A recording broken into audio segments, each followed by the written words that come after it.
Um, well, it felt very real. I mean, Arthur, who designed the sets, I mean, I thought did such a beautiful job, and everything was kind of operational and just felt really authentic. And you'd walk onto the set, and it just did feel really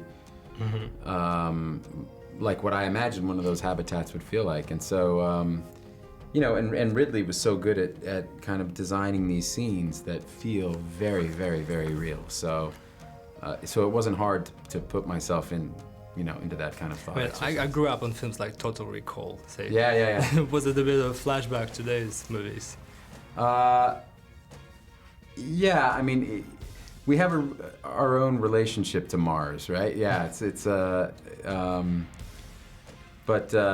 but at the same time, I felt like this felt more kind of grounded in science. I think the purpose of this was to try to make it feel like it was completely grounded in science, and so it felt different from those science fiction movies.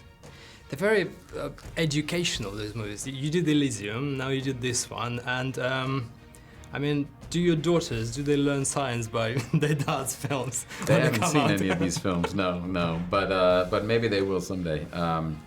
But this one, look, this one is the first time I met the writer, he said it was a love letter to science, this movie, and I feel that that's true. I feel like it really is a celebration of really smart people coming together and solving problems, and it's very uplifting. In the movie, there's a lot of great humor and great jokes. I mean, did you have a favorite one, and why do you think it's so necessary for survival in the outer space? I just think the people that I've met in my life that do really dangerous things tend to be really, really funny. They have a really good sense of humor, and I think they just figured out a long time ago that you can't dwell on how dangerous your job is, or you'll go crazy. You have to, approach it all with some levity, and so that was a big part of the book, and so something that we really wanted to have in the movie because it felt real. You haven't say now, it's like you did the premiere, you did Graham Norton show, now you're doing these interviews, then you're going on to another shoot, I heard. Yeah. What helps you to get through that? Loving my job really is I know it sounds crazy, but this is the part that's harder, because this isn't my job. This is work, right? But making the movies is beautiful. It's really, really fun, and I'm really lucky to be able to do it. And I need the movies I need people to go see the movies so that I can keep doing it.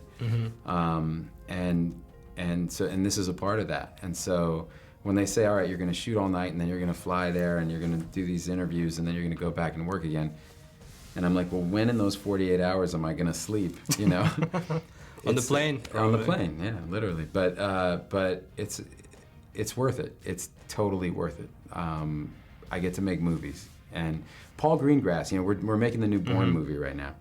We were on the set last night, and it was like 3 or 4 in the morning, and we're in the Canary Islands, and it's dead quiet. Everybody in the neighborhood we're shooting in is asleep, and it's our movie crew, and we're out there with our lights and our camera, and he just comes up and goes, "Isn't making movies great?" And it's true, and it's like the older we get, the more we kind of smell the roses and say, like, it's a wonderful thing to do with your life.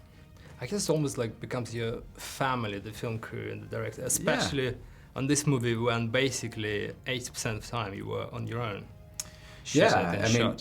People, it feels that way because of what you're looking at on the screen, but right behind the camera are, 50, 80, 100 people who are spending every day together and all living at the same hotel and all, going to dinner together, and it becomes. It wasn't that lonely after all.